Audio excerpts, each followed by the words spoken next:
This video is a continuation of my previous video called MGTOW, the Traditionalism Cycle. If you haven't seen that video yet, or you want to review it before watching this video, I'll provide a link in the description. So I've received some helpful feedback since the release of my original video, and something that was suggested to me was to find examples of the cycle occurring in different cultures in order to prove that this is indeed a cycle. With that in mind, I've made some revisions to my original infographic based on my research and feedback. The revisions are somewhat minor but significant. The first thing is that I've changed the names of traditionalism to patriarchal traditionalism and gynocentrism to gynocentric traditionalism. This was due to some confusion from my original video because I deliberately avoided using the term patriarchy because feminism has bastardized its meaning just like they're currently doing to the words rape and harassment. However, I believe that I caused more confusion than I avoided. And also, when people think of traditionalism, such as the way conservatives describe it, like the 1950s nuclear family, they're not talking about traditionalism as I described it in my original video, wherein women are the property of men, but gynocentrism. So I've changed the term gynocentrism to gynocentric traditionalism to reflect the contemporary definition of traditionalism. I hope this makes this cycle easier to follow and alleviates some confusion going forward. Another change is that I replaced the economic cycles from agricultural economy and industrial economy to subsistence economy and abundance economy. This is because during my research I learned that the cycle is not dependent on industrialization but abundance. The principle is still the same, in that as the economy raises the standard of living, women begin to demand more rights until a feminist movement forms. It seems the best way to keep a feminist movement from forming is poverty. Industrialization obviously brought wealth and a higher standard of living to the people of America, but in other cultures it was something else. Essentially, the mechanism of abundance may differ, but the results are universal. So let's look at three cultures at different stages of the cycle. Let's look at ancient Rome, which has gone completely through the cycle, the United States representing the Western culture, which is still in the last stages of the cycle, and Saudi Arabia representing the Muslim culture. I'm not the first person in the manosphere to make a video about the links between feminism and Rome, so I'm linking to some videos by Not Sure and Raging Golden Eagle about this subject as well. To begin, let's look at ancient Rome.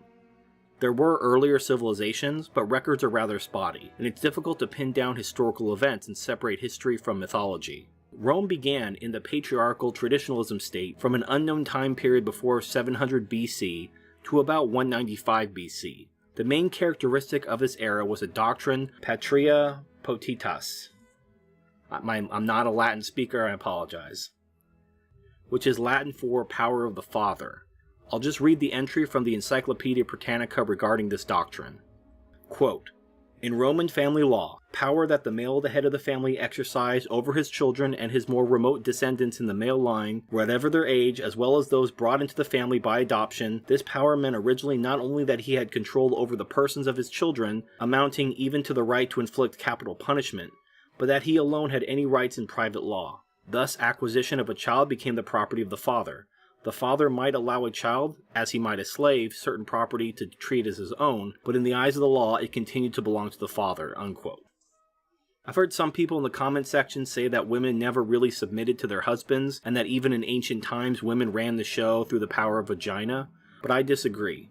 Under patria potestas, a father and a husband was the judge, jury, and executioner within his family. He could even sell his own children into slavery and execute his family members for crimes, even his own wife, at any time. As you can imagine, a feminist movement would be impossible to initiate under that kind of system, and history simply doesn't record how many would-be feminists were executed by their husbands and fathers. In my research, I couldn't find an exact turning point wherein Roman culture became gynocentric, but sources do show that women enjoy many more rights than the women in other societies at the time, as they could own property, control their dowries, receive some formal education, and attend pater functions. However, a turning point in Rome occurred around 195 BC, when a law called Lex Oppia was overturned based on mobs of protesting women. Lex Oppia was a law that limited the amount of jewelry and adornment women could wear. It also dictated that women could not wear tunics of different colors. The purpose of this law was to raise money for the war with Carthage and Hannibal known as the Second Punic War. Think of it as a form of rationing, like that which existed in the United States during World War II, as opposed to a law to police morality like you would see in some Muslim countries mandating that women wear burqas. It seems telling that the extravagances of women was such a major source of consumption that it had to be specifically addressed during wartime. However, in 195 BC the law was repealed, mostly due to the end of the Punic Wars.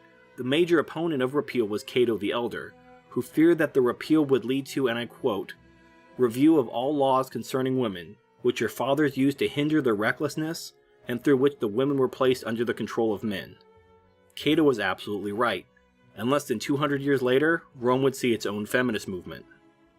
The snowball of women's liberation began small with the repeal of Lex Oppia, and then 25 years later, wealthy women became such a threat that a law was passed to prevent women from being named the heir of estates from the first census class, which was essentially the upper class of Roman society. This was to prevent women from gaining more power and influence in Rome, and was called Lex Vaconia. This resistance to women's rising influence culminated in 42 BC when Rome was engaged in a civil war, and sought to tax the wealthiest women of Rome, namely the top 1,400 richest women, in order to raise funds for the war. Despite women being unable to hold office and being barred from entering the forum, a protest of women led by the prominent daughter of a famous Roman orator forced her way into the forum and gave a speech known as Hortensia's speech. Hortensia demanded that if women were to be taxed, then women should have the same rights as men in Roman government. The Roman forum, led by the triumvirs, tried to force Hortensia out, but the crowd was on her side, and as a compromise, the tax was decreased from the top 1,400 women to only the top 400 women. While women were never able to obtain legal equality, they were able to obtain numerous legal reforms in favor of women, starting in the 1st century BC and throughout the 1st century AD. Starting at 58 BC, a system of food-based welfare called congiera was initiated to feed the poor.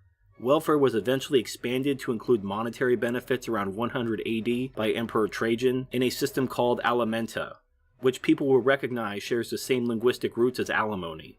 No-fault divorce was introduced at some unspecified time in the 1st century AD, which obviously led to some pushback from men who had lost authority over their own households. Rome responded with a series of pro-marriage laws and a bachelor tax, Lex Aelia, in 18 BC, which was later revised as the Lex Papaea in 9 AD. The main characteristics of these laws was to allow women who had 4 children to be released from the authority of their father, symbolizing the end of the last lingering thread of the doctrine of patria potestas. It also imposed a bachelor tax on single men and married couples that had no children. Essentially, the law was intended to increase birth rates within the native Roman population, and thus women were openly and shamelessly pandered to. Female emancipation and gynocentrism led to men abandoning marriage, and turning to vice such as prostitution and homosexuality instead. In 235 AD, a period known as the Crisis of the 3rd century, Rome was nearly destroyed by a series of invasions, plagues, and economic depressions. This marked the transition from the periods of classical antiquity to late antiquity. This period was marked by the general decline of knowledge, population, and standards of living throughout the Roman Empire. Eventually, an invasion by the Lombards in 476 AD would destroy Rome once and for all, and plunge Europe into the Dark Ages, and thus the traditionalism cycle stood complete. Now we turn to the inheritors of Rome, Europe, the United States, and other English-speaking cultures that can be loosely described as Western. I will be focusing on dates and events from the United States, but these events have parallels throughout the Western world. Beginning with the fall of Rome and during the Dark and Middle Ages, the world was once again returned to patriarchal traditionalism. Women were to obey their husbands, and could not even choose whether or not to marry or whether or not to have children. Women who inherited land and were unmarried could own their property, but it instantly became the property of a man upon marriage. This lasted until the Protestant Reformation, also known as the Enlightenment era, in the 16th century. Women were encouraged to learn to read and write in order to better instruct their children in Christianity. Protestants also closed the monasteries, as these were not found in Scripture. Thus, women were to be generally educated to offset the loss of nuns who were previously specifically educated, but only after taking vows of poverty and chastity. This education of women led to several prominent female writers during the Enlightenment era, during the 18th century. Karen O'Brien, in her book Women and the Enlightenment in 18th Century Britain, states that these female writers influenced Enlightenment concepts of gender, defined and defended female intellectual and moral agency, and enabled the development of 19th century feminism. The culminating event that signaled the permanent transition from gynocentric traditionalism to feminism was when women were given the right to vote, which in the United States happened in 1920, although the women's movement began 72 years earlier in 1848. From 1920 to approximately the 1990s, feminism has achieved several transformative victories in the emancipation of themselves and the subjugation of men and their resources for their own use. The welfare state began in 1935 as Social Security, was expanded in 1965 to include Medicare and Medicaid, and expanded again in 2010 to include subsidized health insurance known as the Patient Protection and Affordable Care Act, but better known as Obamacare. Additionally to the growing welfare state, feminism has achieved UN recognition for the universal rights of women in 1946.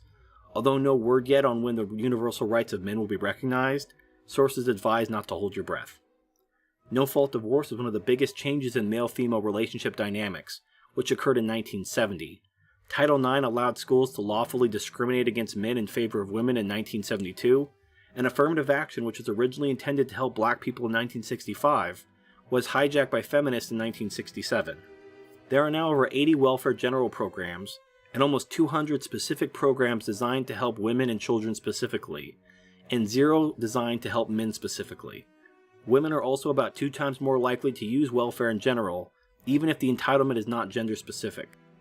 The 1990s brought so-called third wave feminism and open misandry into the culture. This has resulted in responses from men in the West, such as men going their own way, who are not allowing themselves to be destroyed financially by women in the state through gynocentric laws and institutions like marriage. This will surely end in collapse, just as it did in Rome.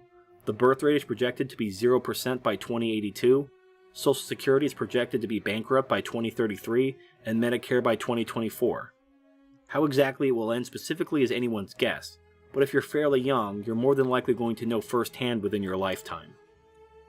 The cycle is not yet completed in the United States or in the West in general, but let's continue on to look at Saudi Arabia, which provides a fascinating example of how the cycle works within living memory. Saudi Arabia, originally just called Arabia, was the home of highly patriarchal tribes of nomads, and this continued until the rise of Islam in 630 AD. Islam is portrayed as horribly oppressive to women, but in reality it's actually surprisingly gynocentric.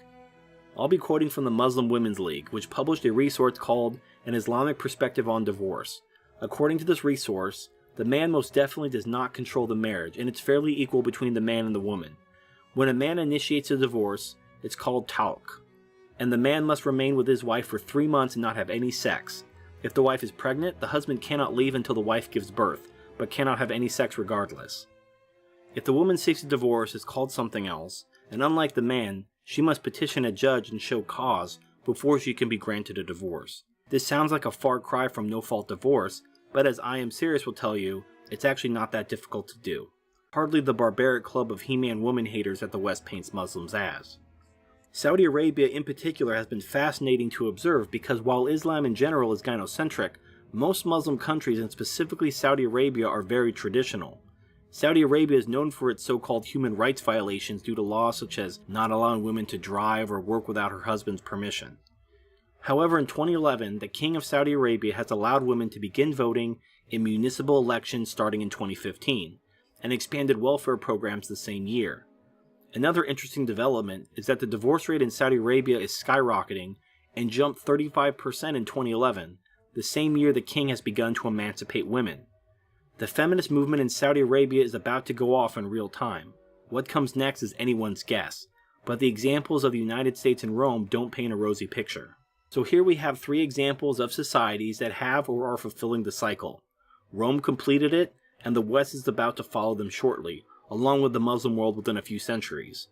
What will replace them is anyone's guess, and my hope is that we can perhaps learn from the past and stop the cycle from repeating. To my Muslim brothers, you need to spread this message and lock that shit down before it's too late. It's too late for America and the West, but maybe you can save yourself. It's at least worth a try, and maybe you'll discover a solution that we can implement here. So in closing, I just want to say that history isn't my strongest subject, and although I did do a great deal of research, I do not consider myself an expert on other cultures. So if I've made any mistakes, or if there's something you can add or expand, please share your thoughts in the comments section. If there are mistakes, I will put corrections and updates in the description below. All the sources I've used are also listed in the description, except for minor things that are so well known or easy to look up that I didn't feel them necessary to cite. Thank you for watching. Please like, comment, favorite, and subscribe. Share this video with anyone you think it might help, especially my Muslim subscribers, and I'll see you next time.